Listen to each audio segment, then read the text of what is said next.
creativity is a desire to create. It's not a desire to have created. So it's about always being excited to be in the middle of something. It's about always being excited to be at the beginning of something. But our anxiety, our desire to control things, and maybe that desire to control things is yet another way to numb, wants to be at the end of things. It wants to be checking things off to-do lists. Yeah. And in many ways, life is all that creative middle, that creative beginning. And maybe that is part of the kind of the randomness of it and the ceaselessness of it and just the speed of it and the chaos of it. That feeling of being like, rushing downstream constantly on like a raft out of control is like the feeling that we're numbing ourselves from when we have our addictions. And so I think I went into this course with this desire to be more creative so that I could be producing creative things and feeling in control and feeling like, okay, and I'm doing this and checking things off my to-do list and it all running smoothly like a well-oiled machine. And this whole course has just completely made me undo and take apart and rethink what I even think creativity is for. Because now I realize that the truly creative life is the life where you're much happier when you haven't finished it, when you're in the middle of it. Week 11, recovering a sense of autonomy. This week we focus on our artistic autonomy. We examine the ongoing ways in which we must nurture and accept ourselves as artists. We explore the behaviors that can strengthen our spiritual base and, therefore, our creative power. We take a special look at the ways in which success must be handled in order that we do not sabotage our freedom. Honestly, it's been wonderful because I've really been thinking a lot about this whole theme of workaholism. I mean, we've been discussing this a lot, even outside of the podcast, and really getting to this point where I know that I need to prioritize play and rest and all of those wonderful things, which I have been so resistant to doing. One exercise that we had to do through this week was write out a list of wishes in so many different areas. So it was like wishes in your health, your possessions, your leisure, relationships, creativity, career, and spirituality. And I just had the best time with that because I'm very motivated by hope and possibility and what's to come and like a vision. I think as creative people, we are visionaries, and there is something about creativity that is you're very pulled by your vision rather than pushed by these things that you're afraid of. And it is a little bit of a dance, like there is a little bit of a mixture of both of those ideas. But I think I've been focused a little bit too much on being pushed by these fears, which I've been very open about in previous episodes. And I think I just kind of lost touch with that more like visionary part of myself, with like the dreamer and the ideas that, you know, life is supposed to be good and indulgent and enjoyed. And like, what am I working so hard for, if not to enjoy the fruits of all of that labor? So I've been making a much more concerted effort to just kind of chill and take it easy and refill my creative cup. And it's been very interesting because at first it was like so uncomfortable for me that I'd be sitting on the couch watching a movie and having like a full blown panic attack because I'm just like, there's not enough time and there's all these other things. And and like I was journaling on it and I realized that it's almost because I never allow myself to do those things that there's this backlog of all these things I want to do. Like there's this wild list of the Mm. movies I want to watch and the shows I want to watch and the things I want to do, that it felt so uncomfortable because, again, my issues with time. I'm like, oh, there's not enough time. Like I only have an hour or so at night that I can like prioritize just resting and recovering. And I'm trying to jam like the past 10 years of how I should have been resting and recovering into 1 hour every night. So it was very uncomfortable at first for that reason. But after doing it and like working through one of my big mantras, which is I have so much time, I have so much time to live all of my creative lives, I was really able to like get to this place where I enjoy it and it feels good and I feel fulfilled and inspired again. And I'm so proud of myself. That is so exciting. I'm so happy for you. That is really good. And also Thank makes you. so much sense because I feel like one of I mean, this week we were asked to look back over the course and the ways we've changed. And one of the ideas that has really, really taken root is just this like, it's an Mhm. input output thing. You have to value the rest time and the time when you're getting the inspiration as part of the whole process. And I love what you said about workaholism because I think I was saying this to you that even though last week's theme was kind of workaholism, I hadn't fully like worked my thoughts out yet. And Yeah.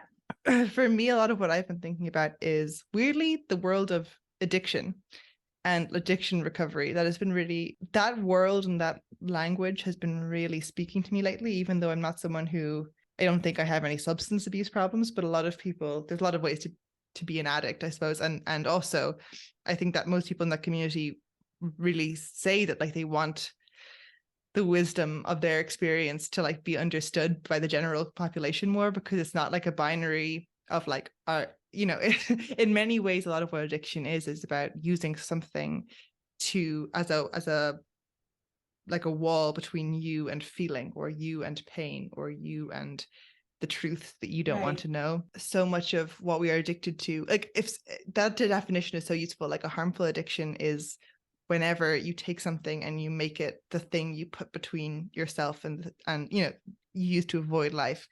And I think this whole Artist Way program, I mean, she uses the term recovery constantly. I see now that she's gotten so much of her like ideology from the addiction world and has just like adapted it for artistic recovery. And in that sense, Yeah. maybe our addiction is our insecurity, like that's what we're addicted to, and that's what she's trying Mm. to remove from us as a block to the world. But maybe also workaholism, I mean, she's said that in the last episode, is an addiction that's blocking us from the world. And that's been so interesting to me, is like thinking about what I'm using to block myself from the world and why. Because as you know, like this, while I've been doing this course, I've also been on a like sitting in silence, not looking at my phone buzz.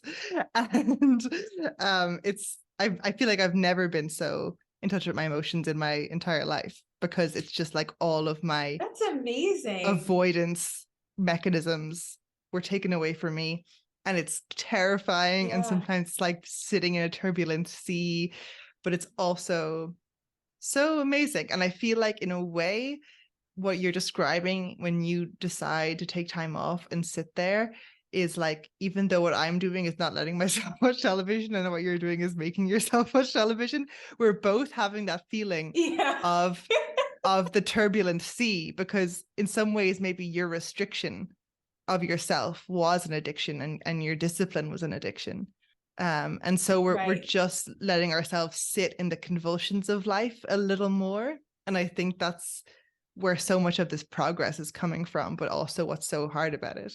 Oh my gosh.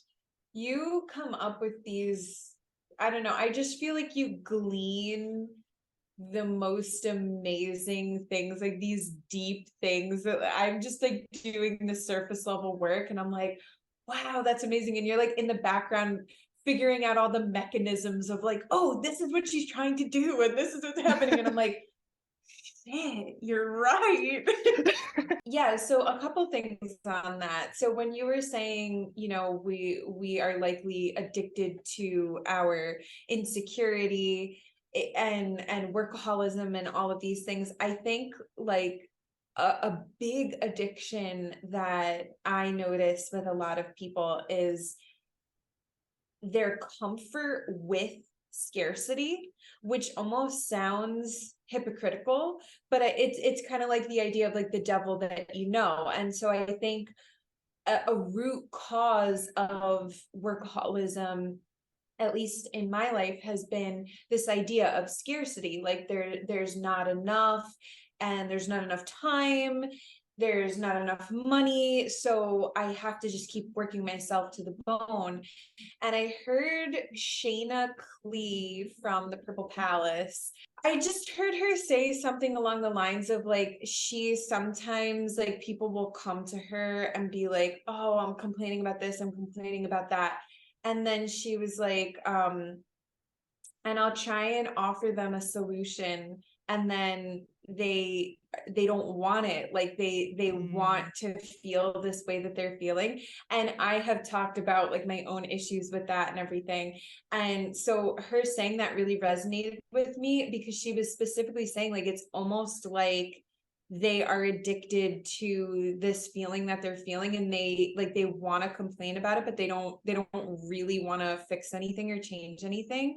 And so this is kind of reminding me of that, where it's like I think the artist way journey is unique in that you have to, it's a lot of work, like it asks so much of you, and you have to be at that point where you're really ready to make a change.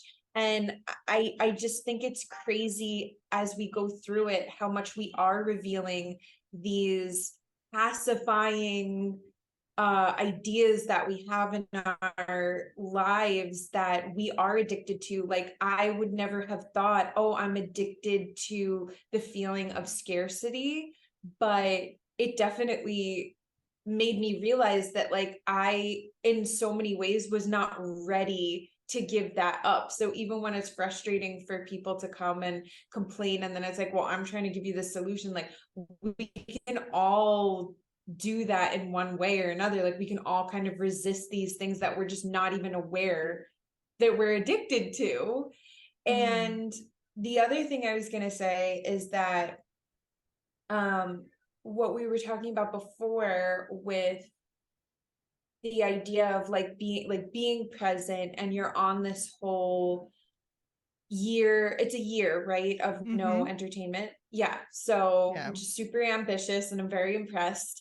But yeah, so you're on this whole year of no entertainment, and you're finding these parallels, as you said, between like the addiction of that and using it to avoid who you are, like your own thoughts.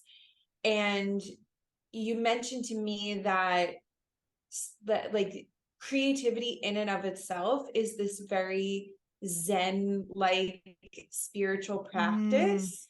So I was wondering if you could kind of elaborate on that and explain how all of this ties in together for you. Okay, great question. So first of all, I wanted to just say about the whole numbing yourself and doing the work to unnumb yourself and how scary that is.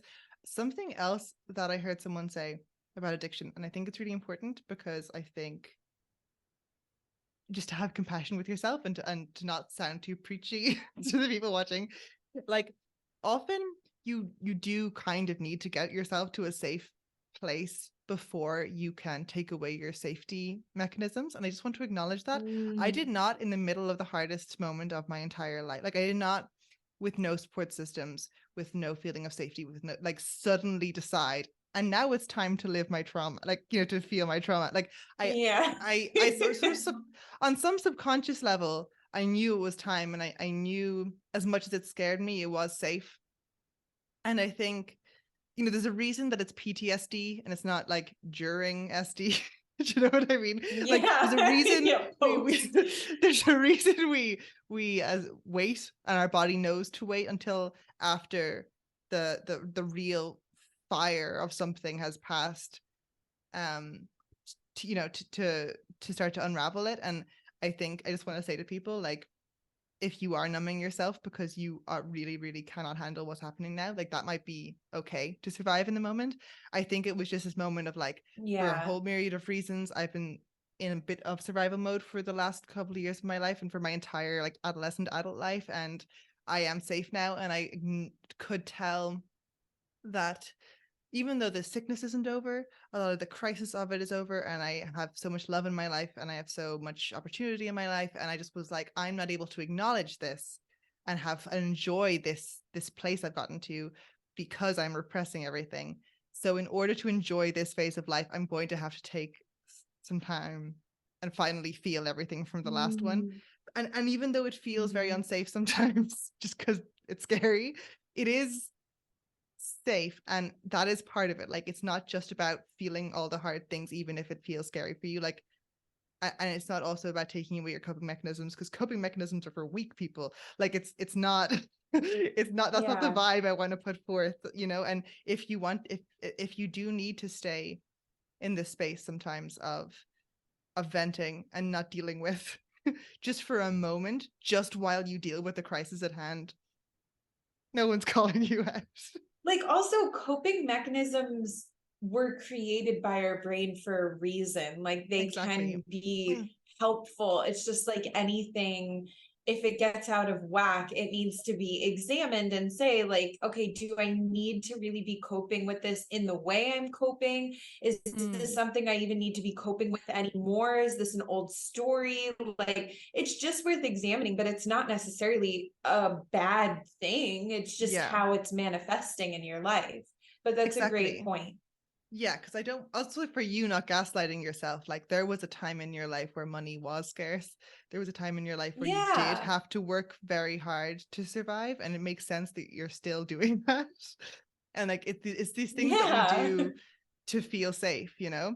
And there was a time in my life when I was going through, you know, medical traumas and things that I did not have the brain capacity to process. So I was like, I am going to develop this heavy, heavy reliance on 24/7 entertainment because I'm 14 years old and there's no way I can Mm, process what's happening to my life yeah. and to my body and everything. And I'm just not going to know. I'm just not going to know that I can't get out of bed. I'm not going to know that I don't go to school anymore. I'm not going to know any of this. I'm just going to watch Pretty Little Liars.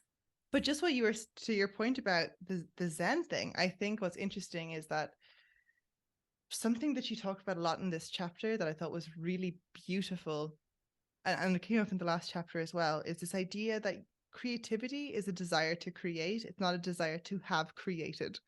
So, so it's about always being excited to be in the middle of something. It's about always being excited to be at the beginning of something. But our Mm, anxiety, our desire to control things, and maybe that desire to control things is yet another way to numb, wants to be at the end of things. It wants to be checking things off to-do lists. yeah. Um, and in many ways, life is all that creative middle, that creative beginning.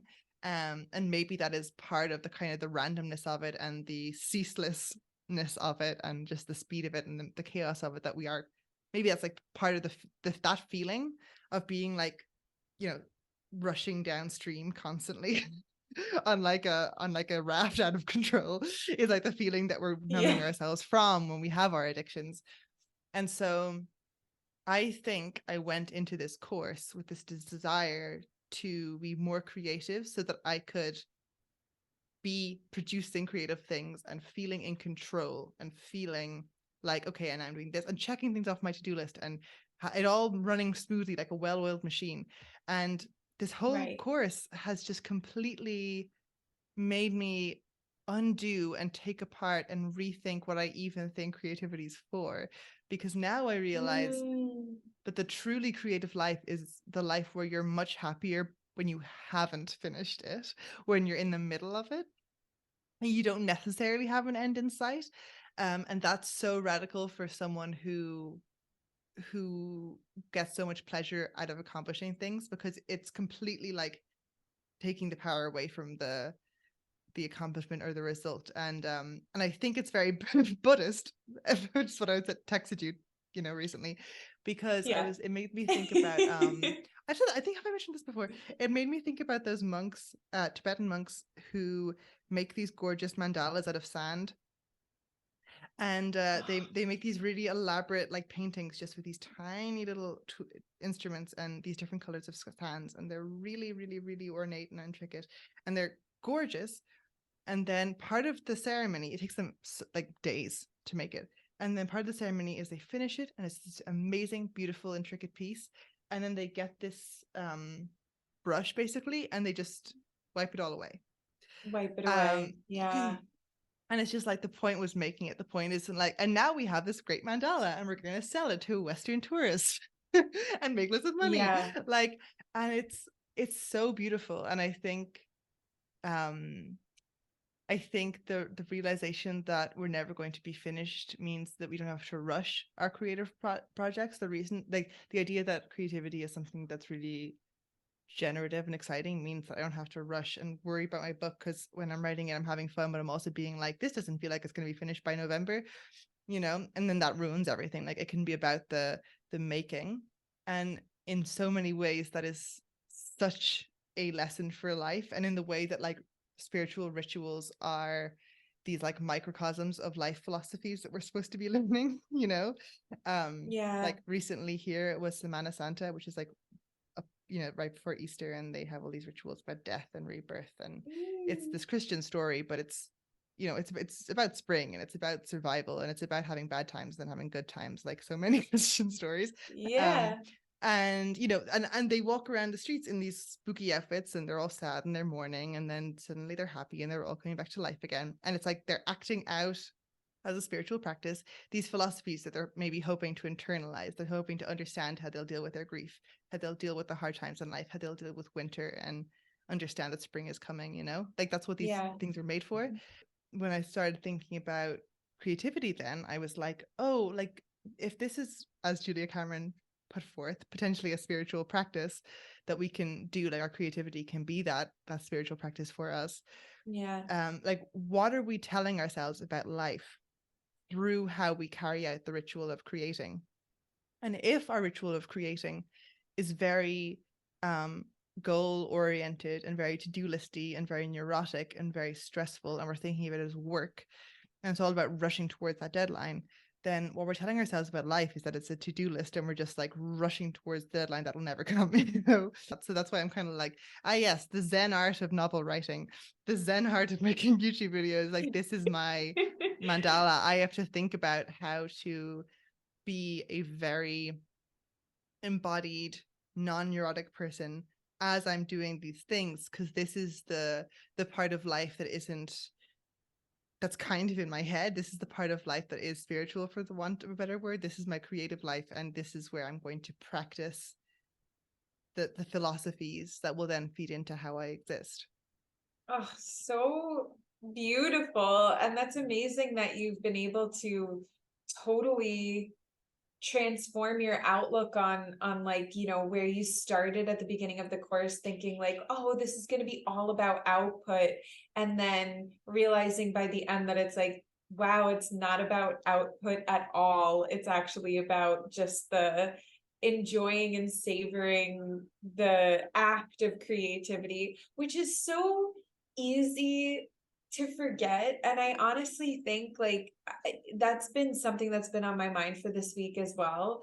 And because I made that video where it's like, oh, why can't I finish things? And I've been getting some really interesting feedback on that, one of which was yours, which has just stuck with me for so long. And like I think that's been a big thing that I'll be taking away from this whole process, like the course, but more specifically our conversations through the course, is that like there really is a power to not finishing things sometimes.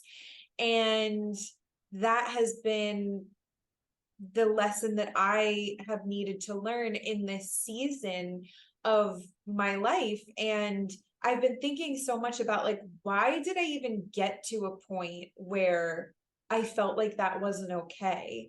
And I just, because, like when we're kids, you just kind of try things, and the stakes are lower, like no one is expecting things out of you. And I think it's kind of interesting that as you go through society, you just get these, at least I have, you just get these little little signals from people where it's like, okay, you're kind of flaky. What are you really doing? You know, you said one thing, then you did another. You started this, you didn't finish it. What happened with this? What? And there's just this kind of like judgy energy about it, which is totally fair because if you're talking to people who are either not creative at all, even though I kind of believe that everybody is creative deep down, but like, you know, super blocked in their own way, and they've received all these messages from society. Like, of course, it's going to be more challenging for them to understand. And I think a big takeaway from this is creative courage, like having the courage to just say, I'm going to live my life in a way that a lot of people are not going to understand.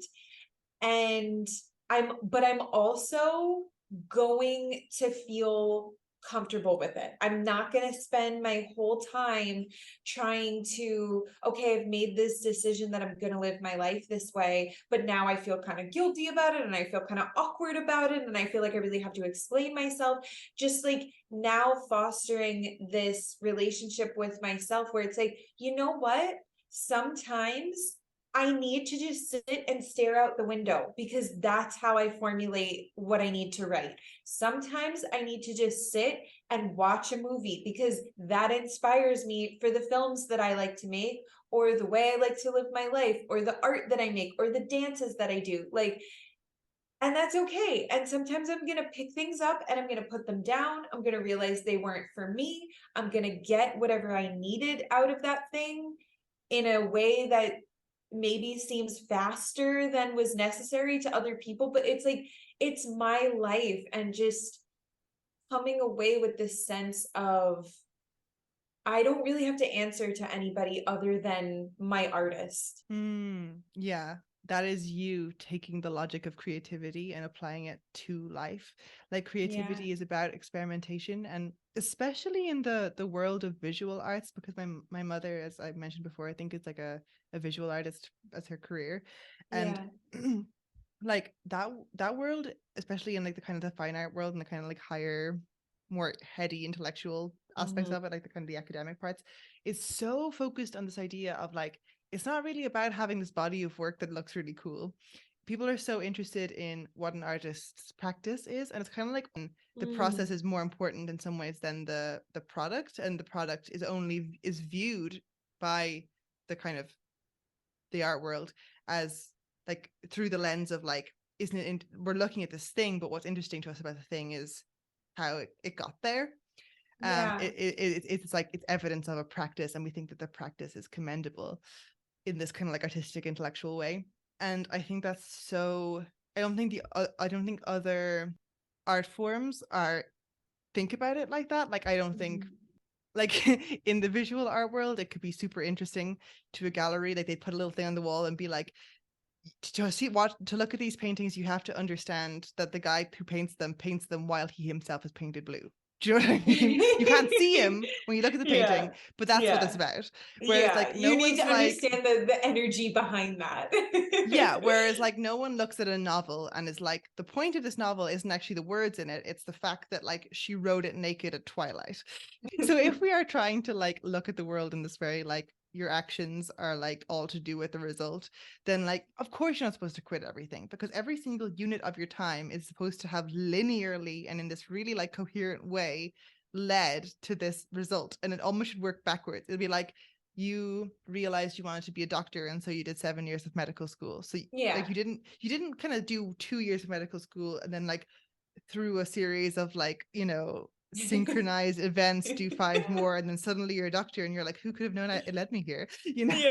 but we kind of expect everything to be like of course that's how you become a doctor, but there are so Yeah. many, most of life isn't like that. Most of life isn't like, I want to be here in 10 years, so I'm going to reverse engineer how I would get there and then like Yeah. work out this path.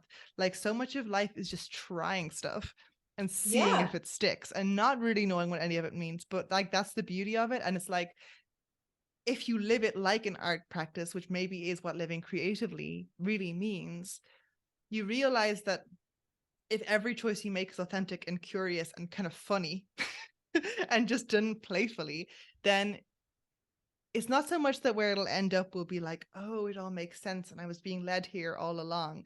It's Yeah. that where you end up will be beautiful, because it'll be this like tapestry of all of these creative, like free-spirited moments. The whole doctor analogy thing is always a great one in comparison to creativity, in my opinion, because we tend to treat the arts like it's open heart surgery, and we need our artists to have these very specific rules and regulations and these ways that they live their lives.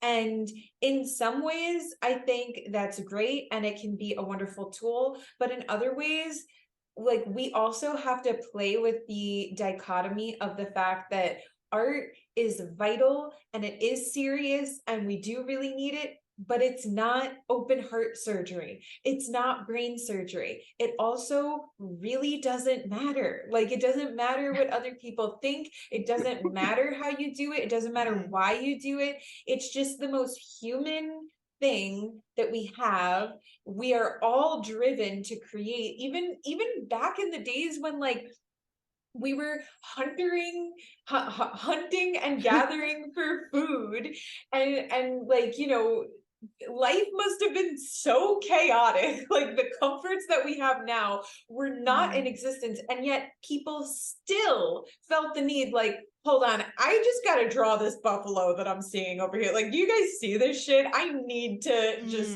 create something. Like, that to me says, I don't really care what anybody else says about my art or how I do it or why I do it, whatever. Like, it's just, it's my thing. And it is at once the most important thing to me to keep us going, but also really doesn't matter. It's not that serious. Yeah, I think that's exactly it. The what's serious about it ultimately is that it's an expression of the fact that humans will always, even in the most dire situations, need beauty.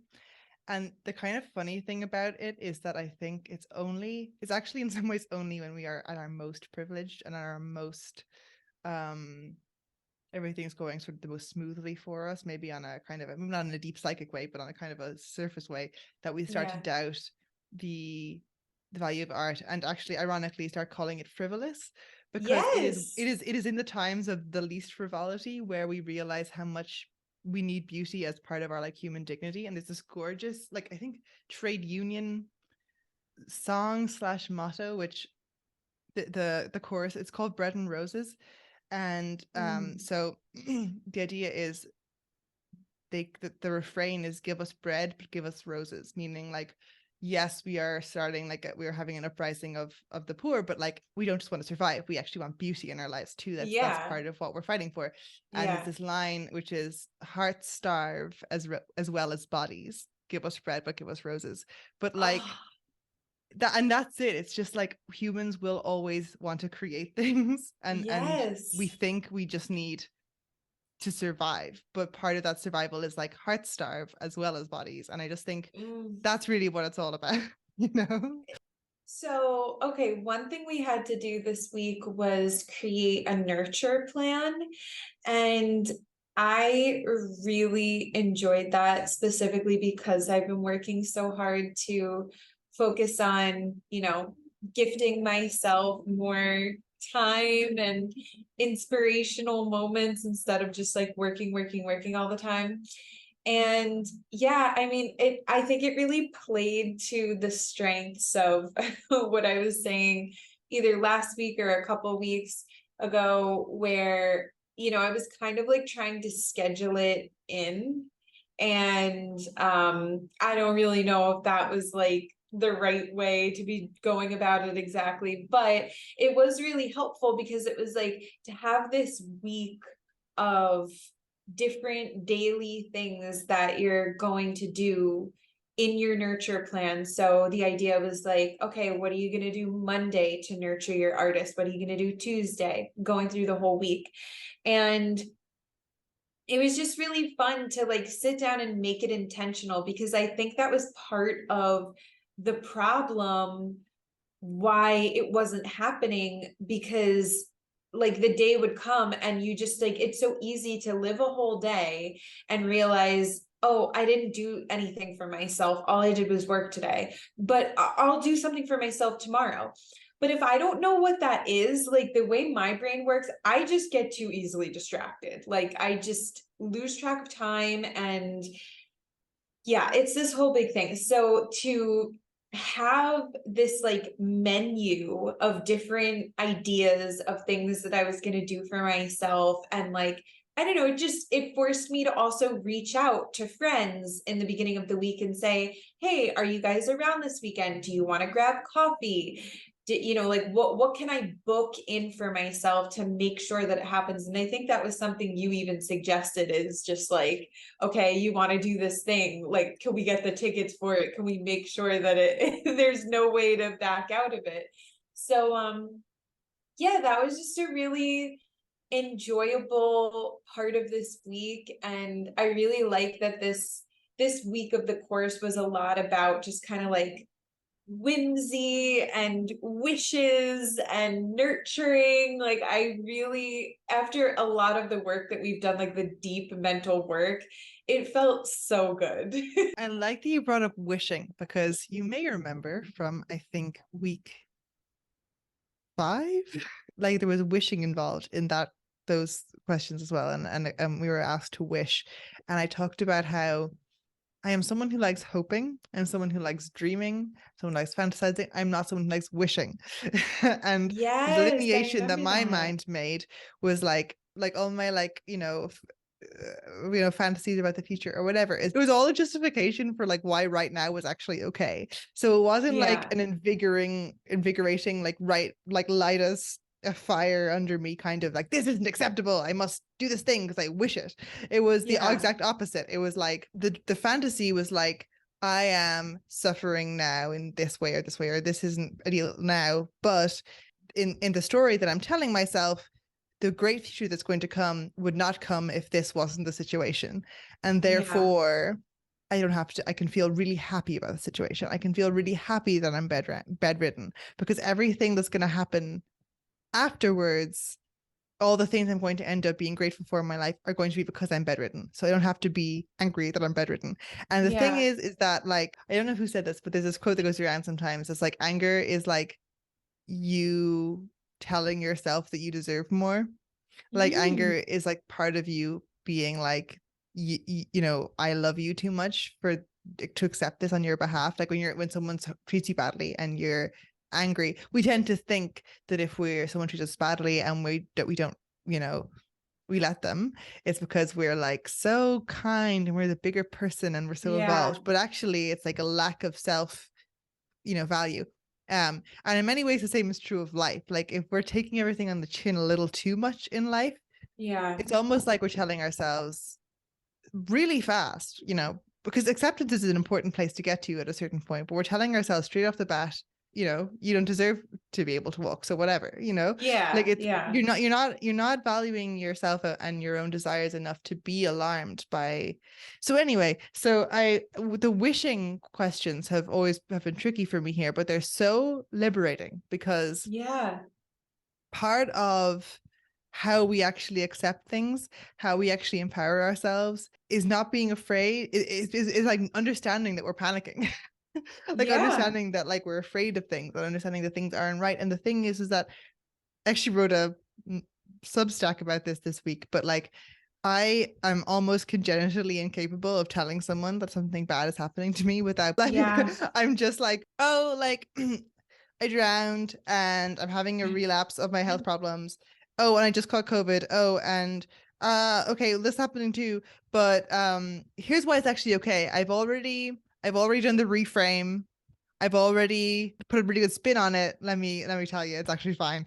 And the thing is that I'm so quick to say it's okay, to spin it as okay, that Mm-hmm. like I'm not actually doing the work to actually make it okay.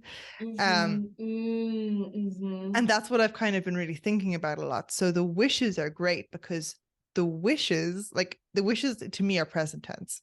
It's not Yeah. like you don't say, you say I hope in 3 years I'll be this, but you don't say I wish that in 3 years I'll be this. That's actually like grammatically clunky. Wishes tend Yeah. to happen in the present tense. I wish I had this. I wish I was this. I wish this hadn't happened.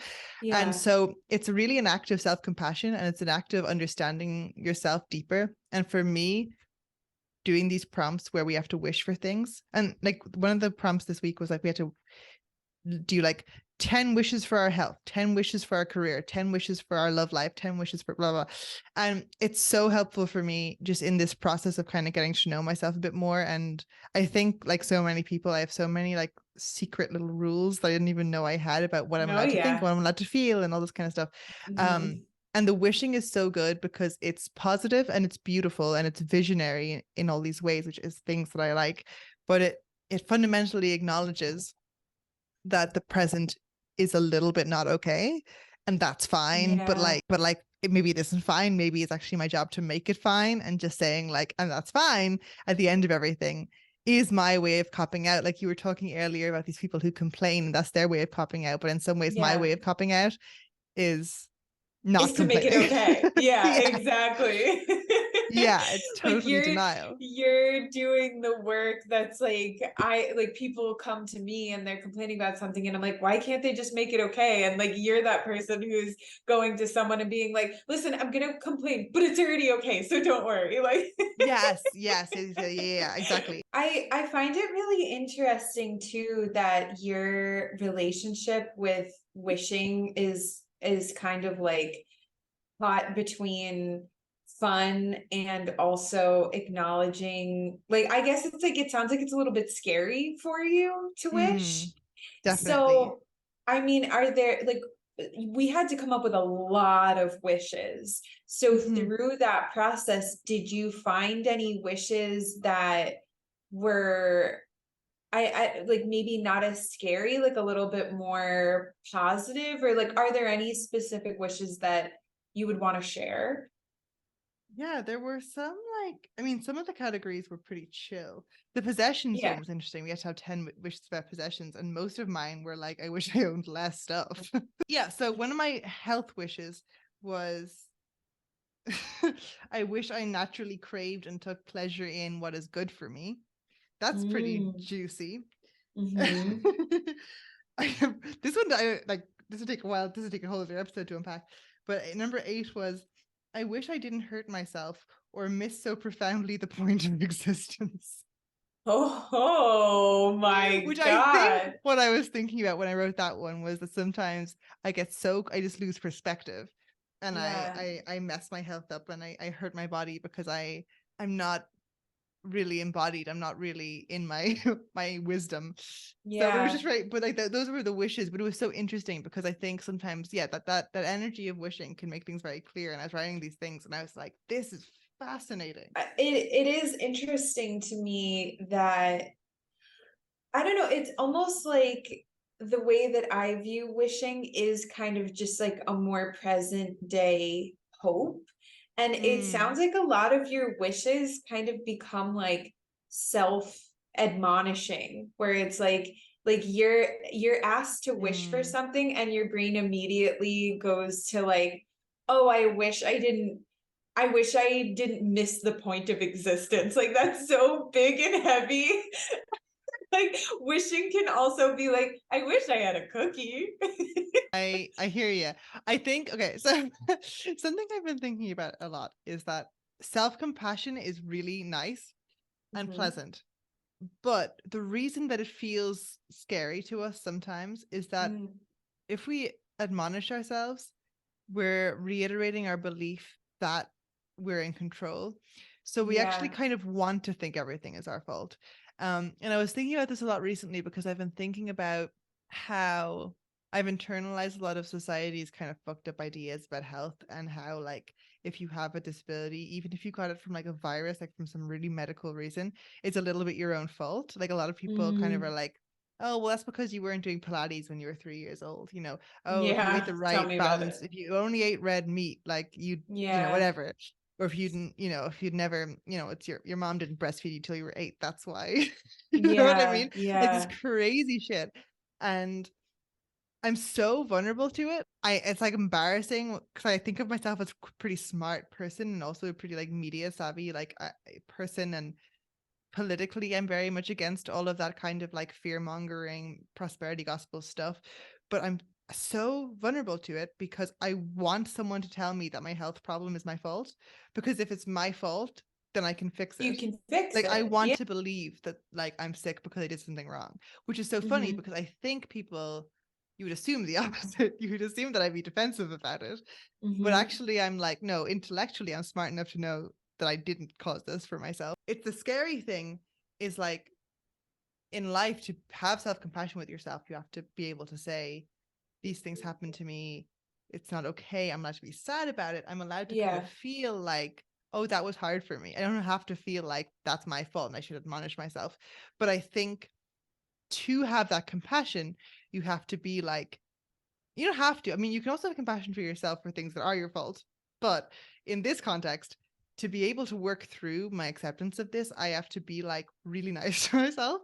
And I have to be Yeah. like, this wasn't my fault. This was fucking random as all hell. So I'm going to have to like really change the way I live and go through the stages of grief and go on these very like quite typical journeys with this, that Yeah. I've been kind of half avoiding that actual hard process of understanding it, kind of grieving it, feeling it, looking directly at it, working out how I'm going to empower myself, accepting it in this very like grounded way that isn't all to do with like this kind of white sugar empowerment of like, I'm going to listen to some really peppy music and just be like, I'm fabulous and I'm so strong and I can do anything and you can't get me down. Like, no, I have to let it get me down, and then I have to work out some things and make it okay. I can't just say it's okay immediately.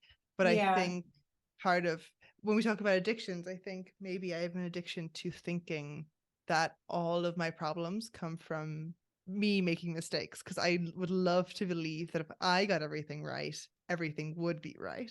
Hmm. You Hmm. know, I'm trying to in the kind of in an existential way, we're all kind of trying to avoid this fact of like the world is so random and Yeah. you know Chaotic. meaningless, and like also I think I'm someone who likes to believe that everything means something. And so if Yeah. someone tells me a story which is you had a bad mindset or you did the wrong thing and then you got sick and that was your body trying to teach you a lesson and now you're going to know the right things and you're going to get well, that's a really good story. And you were a young person and you got an infectious disease and you were really sick and then your body didn't recover and was permanently damaged and injured. That's not a good story. That's Yeah. random. That could have just not happened. That doesn't make me wiser. That doesn't make me better. You know what I mean? And Hmm. it Hmm. can, like now, Hmm. and I think it has made me a person that I like. And I actually don't think I would change it if I could. But Mm. The illness? yeah, I mean, I often say this. I'm like, I'd love to like get better tomorrow. I'd love to have all the lessons, but not still have to Yeah. deal with it. But no, I mean, I think it has made me more compassionate. I can't even begin to imagine my life or who I'd be without it at this point, because I got it when I was 14. So, Mm. so I just have no memories really of anything except for childhood. I have no memories of autonomy while being Hmm. able-bodied. Like it's such a. But anyway, that's my mixed feel. I don't really know what I'm talking about. Since sorry, my freaking headphones are falling. I think it's because I'm so sweaty. Everything's just falling off my face. Um, It's also a very very, Long very Island hot thing to be here. like losing your earrings and Because they're sweaty too. It's hot places. So I realized this week, proportional wise, Mhm. I am unable to function. I'm bedridden still to this day more Mm. often than I'm not bedridden. And I Mm. didn't know that. I didn't have Yeah. those statistics. And I'm the healthiest I've been since I was 14 now. And Yeah. being here, living here makes me a lot healthier. So I reckon last year when I was living in Dublin, I was about 80-20. 80% completely incapacitated by illness, 20% functioning, Wow. which is like so not what I knew. And like you've seen my videos, you know Yeah. that's not how I'm viewing my life. Like Yeah. you Not know at not all. that's not the story I was peddling. And I honest to God didn't have that statistic. I never um thought I thought that I had another number in my mind. I just didn't ask myself. I wonder if I'm one. If I know sometimes I'm like this and sometimes I'm like this, but I wonder which I Yeah. am more. Like these are not questions I asked myself. And if someone did ask me, like a doctor, I would always reduce it to like a week. I'd be like, well, in a week I might function 2 days, but it never occurred to me that that meant that that was like, I'm not good at mental math, but that's like roughly 30% of my entire life. Like, Yeah, like it right. never was like, well, if I'm sick most of a week, that means I'm also sick most of a year, which means I was sick most of the last 10. Like, I didn't ever, I didn't let myself, there were so many things I didn't let myself know. Yeah. And that has disempowered me so much from living, because the second I realized that, I was shocked. And then I went, my next thought was immediately, well, hold on a minute. That means that I'm identifying myself and thinking about my life as that, 40%, 30% of the person who can walk around and dance and be fabulous in Yeah. that typical way. And I'm designing my life for that. And I'm focusing all my energy on her. And I'm kind of in denial about the other person. And before I was just numbing myself out when I was, sick. And then now I kind of just for a long time was kind of like, oh, but it'll end tomorrow and I'll just mind myself. And I'd be like planning for when the other person, for when I'm interesting, like you calling me different people, for when I'm well. And it's now I'm like, how if I was sick all the time the way I'm sick, and that 60%, I would have AIDS. Like I would be adapting myself to this life, but I'm Yeah. not adapting myself because I'm putting all my attention to where I'm able-bodied. So I kind of realized like we're leaving Grenada soon, and we're going to go back to Ireland for a bit, and then potentially moving to a different city in autumn. And Mhm. Grenada is basically a bunch of hills and steps and stairs and cobblestones. But the place we're moving to in autumn is a lot flatter, it's a lot wider, a lot more accessible. And for the first time, I'm just like, when we move in autumn, I think I'm going to get a wheelchair, and I am going to not be bedridden. I don't have to be like if I was anyone else and they told me, hey, I can't get to the end of my street on my own two legs, I'd be like, I'm so sorry, but did you know that there's other ways to get to the end of a street? Like, we have inventions in Yeah. the world for that. I just was so identified with this image of myself as that person who I can be, 20% of the time, who Yeah. dances and travels and wanders and explores and hikes, that I was like, Mhm. well, of course I don't need a wheelchair. Look at me, like look at that picture of me. I look so well. And Yeah. Yeah. made everyone else so happy to see me in those moments, because they were like, God, remember when Fergal was so sick, and look at her now. She's with us. She's, being so active. And I think part of me didn't want to destroy that narrative of like everything's getting better and getting better and getting Of better. course. And Yeah. what I've realized is like that is that's the damage you do when you say, oh, but it's okay, because what I need to do is say, it's not okay. It's not okay that I can't get to the end of the street most of my life, and I'm going to make it okay. And I'm going to make it okay by getting the accessibility aids that I need, Hmm. and nailing this life, like just taking the challenges of it and rising to the challenges, and like leaning on community, asking other people how they've done this, like finding friends with similar like conditions, and like just like there's so many people who are living full lives with disabilities. But I was so busy saying, no, the way I am is fine. This life I'm living with is with when my body flares up constantly and I can't do anything and everything has to stop for months. It's fine. Yeah. Nobody, Yeah. please God, nobody worry about me. I'm going to explain to Right. you why it's fine. And so Right. I haven't been letting myself progress. I think the illness has made me evolve in other ways, and I'm proud of some of the wisdom it's given me. But this is exactly why I was like, it's not going to give me the wisdom I need. It's not going to teach me the lessons I need to learn. I'm not going to fully adapt to it until I stop numbing myself. And that's the thing. You go, oh, I can't leave the house, and then you get to wish, because you're not so afraid of what it would mean, and you get to wish, I wish I could be, participating in the world all the time, not just when I can walk. And then the Yeah. wish leads you to the place where you're like, oh, I can do that though. That's a thing. Yeah, yeah, exactly. So if you Yeah. ignore the wish because it's If you scary to ignore the have the want, wish, yeah. yeah, then there's no option. It's just like this is how it is, but it's fine. It's fine. Yeah. And I think, to speak to like your thing, where people sometimes are telling you what their desires are, what their wants are, and not listening to your response. Like sometimes people need to get I mean, I'm sure you have friends for who is a pattern, but like I think a Yeah. lot of the time people just need to be able to get that um to voice that want, to voice that fundamental problem, and their hearts and their minds will give them the solution if they just let themselves. Like, we're all Oh, pretty totally. smart. We can work out the solutions. It's just that Yeah. sometimes it's so scary to just be like, there's a problem. Yeah, totally. I have a question for you, which I'll get to in a Okay. second. But I think like just on that topic, I think that something that came up for me this week, especially after our like completely chaotic episode last week, where it was like, what was life? What are we even talking about? I think the conclusion that I came to just through doing the work and going back Mm-hmm. through that conversation is like part of any course that you do, or advice that you get from other people, it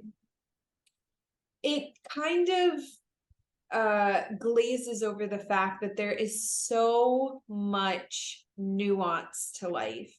And so what you need in a certain season of your life might totally differ from what another person needs in an entirely different season of their life. So I always think that that's like really worth acknowledging. And especially when I first got into the whole like, self-development, creative development, wellness kind of space, I think I was young and I was like so open-minded and I was so excited by these ideas of, like you said, like things can be Yes, me within my too. Yeah. control. And it's so easy to take everything that you hear as gospel. Like, oh, this is the way, this is the answer. It's either this or it's this or it's this. And I just think that like that doesn't really always acknowledge, well, I might need this advice in this very specific time. And then, after a while, I might need new advice, or I might need to listen to myself a little more, or do this thing to reconnect with myself, or, I just think like everything is I think it's a wonderful thing to go down this road, because it does help so many people, and it does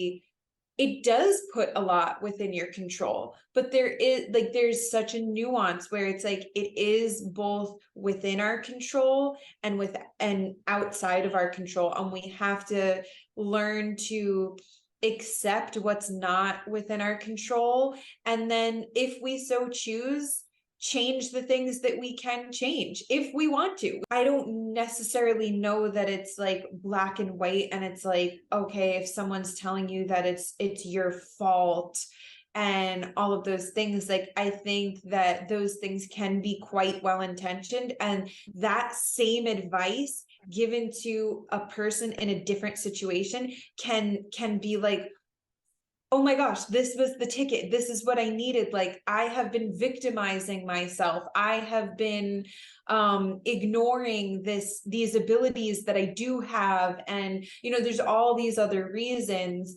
And then that same advice given to someone else, where it's like, why isn't this applying? Like, I'm doing my best. I am working on everything, but it's like, I can't help that this thing is happening over here. And, so there's just that whole, like, it's not black and white. Like, I think the most helpful tool that I've learned in all of the self-development, creative development space is learning to come back to myself and know that I have the wisdom within myself through my spirituality, through all of those things, where it's like external advice is great, but no one truly knows what's best for you the way that you do. Like, you get the answers when you are connected with yourself. The problem is, though, that I think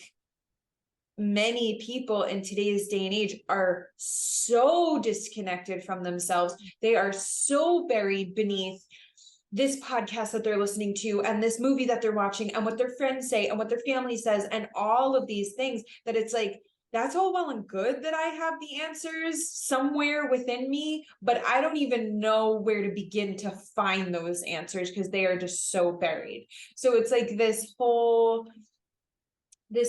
back and forth of, and I think that's why like last week's episode was so confusing, is because like I was just thinking about it afterwards, and I'm like, really, the answer is just that life is nuanced. That's all it is. Yeah, but I think what's so cool is that like last week's episode was like actually was two for the people at home, full disclosure, it was 2 weeks because I was sick as a dog last week and I took a Yeah. week off. But And that's okay, or it's not yeah, okay. I don't know. exactly.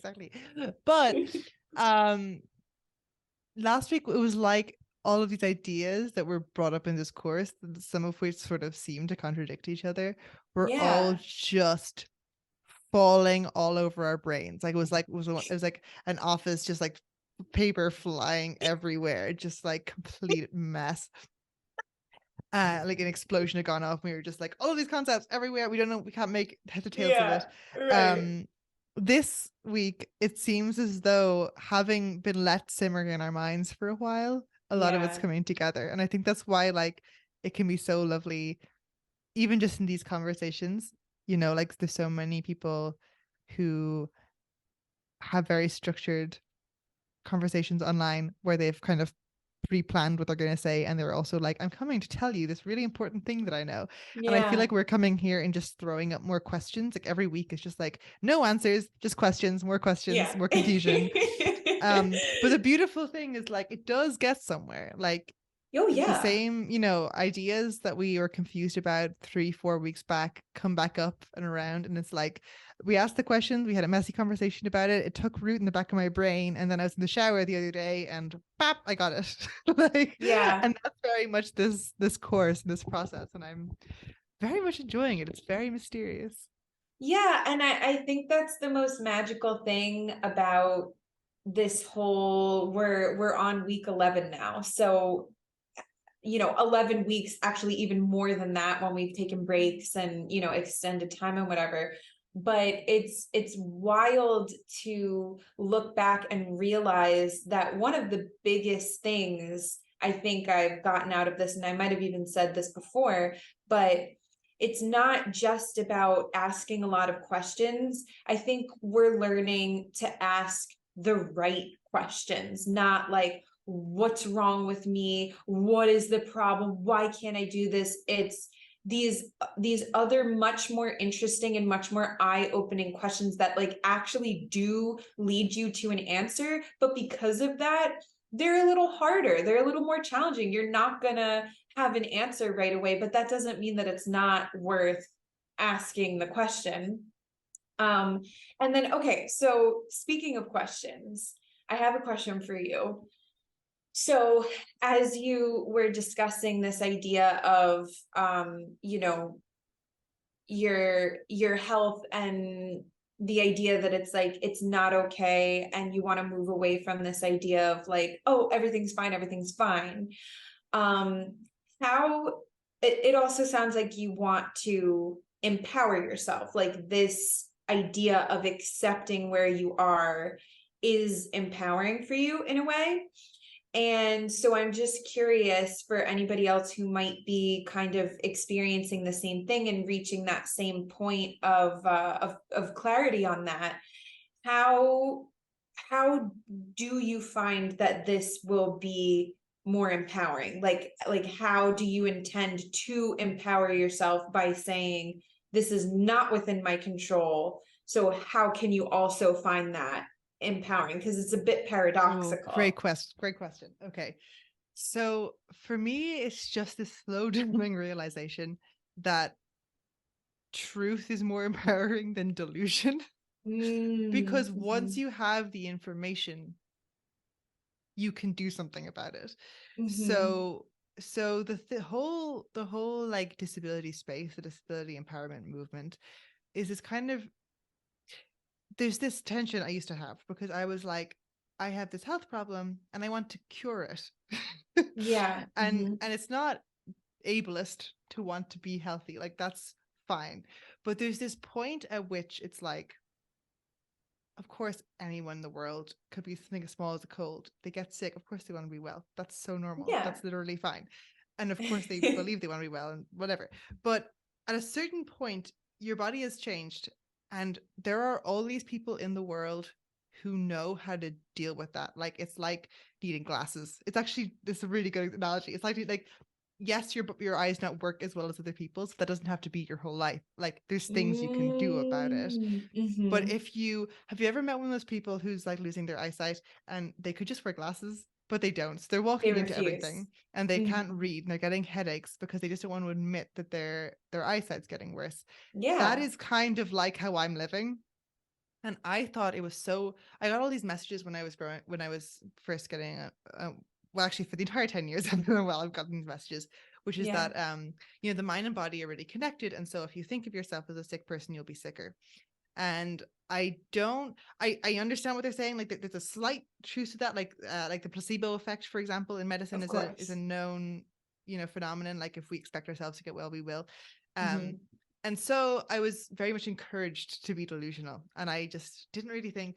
I just was like, this is all going to be okay. I'm going to get well tomorrow. I'm pretty sure I can walk. I'm pretty sure I can go over there. And I was just constantly making myself sick. But I also kind of thought that the actual mechanism with which I was making myself sick, which was not really understanding what was happening in reality, I thought that was what was going to make me well, because everyone was Yeah. telling me, like, mind, body, spirit, like, think yourself well and you'll be fine. And the thing is that, like, what I realized is that my condition isn't necessarily at this point. It's just that my body works differently now. And it's kind of, it's not good. Like, you don't want this to happen to someone. But at a certain point, it's like, this is my life, and if I accept it, I can do such wonderful things. Like, Yeah. it is empowering. It's not that I want to it's not that I want to moan. I need to be clear. I Mm-hmm. When I say that I don't want to just be saying it's okay, it's not because Mm-hmm. I don't want it to be okay. I do want it to be okay. But me Mm-hmm. saying and insisting that it's okay in this kind of ableist way, in this kind of it's okay because I'm going to be walking tomorrow kind of way, Yeah. that is holding me Perhaps back. a That's bit that delusional. Yeah, and that's a Yeah. kind of it's also very performative. It's a lot to do with other people's concerns for me. Uh-huh. And it's a lot to do with not wanting to freak anyone out and not wanting to have to, and being so, like, I get this feeling of dread because I have a relapse, and then I'm like, oh shit, someone's going to ask me if I want to hang out, and I have to tell them I'm having a relapse. And if there's someone who's very close to me and loves me and cares for me, Yeah. they're going to get upset that I'm having a relapse. It's going to disappoint them. So some Yeah. of them. So what I just realized is, like,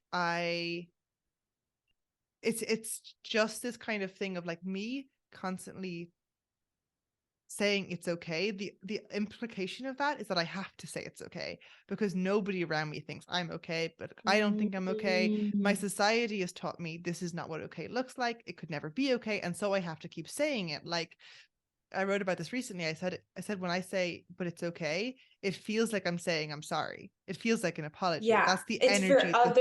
It's for other people's benefit rather than your own benefit. Yeah. And so the reason I'm saying that, saying maybe it's not okay would be empowering, even though that sounds paradoxical. If I say it's not okay and I free myself of the pressure to seem okay and to twist everything and to lie to myself and to kind of covertly lie to others, then I get to just have the reality of my life, know where I am, understand what, like, the actual parameters are in this moment, understand the parts that are not good enough for me, and Yeah. actually make them okay. Like, I can actually Yes. make it okay if I stop pretending it's already okay. And Understood. that's why it's empowering for me. And also I can live a fuller life because I can embrace every moment. I can understand that just because in the past my fear has meant that my days where I can't walk are worse than the days that I can, that actually Mhm. doesn't have to be true. Like, if I stop saying it's okay, I'll walk tomorrow, I'd realize I can have a really full day. Like, Today. the wheelchair is a great Yeah. example. Using a Right. wheelchair, like, when I think about the last year, I think about all the days I spent inside because I was sick, and I realized that half of them I didn't even need to spend inside. I wasn't spending them inside because I was sick. I was spending them inside because I was delusional. You know? Ah, Because there are ways to be so outside good. when you're disabled. I just wasn't availing of them because I was So afraid of the truth. good. And that So is why the good. truth sets you free. But first, it'll piss you off. Well, thank you for sharing that, because I'm sure that that distinction is going to be really helpful for people, where it's like, but I feel like I'm supposed to be empowering myself this way, so I don't understand. So thank you. Thank you for doing that. That's Yeah, really yeah. great, and it's really powerful, and I think we can take that into so many different areas of our life. Thank you so much for watching this episode of Art Therapy. The course we are following is based on the book The Artist's Way by Julia Cameron. If you would like to continue to follow us on this journey, you can find us every week for 12 weeks straight, alternating between Veronica's channel, Veronica Vicora, and my channel, The Prime of Life. You can also click here to gain access to the full playlists of episodes in order. Links to our channels, as well as our various other outlets, and to the Artist's Way book in both audio and PDF form, can be found in the description. Until next time, sending love.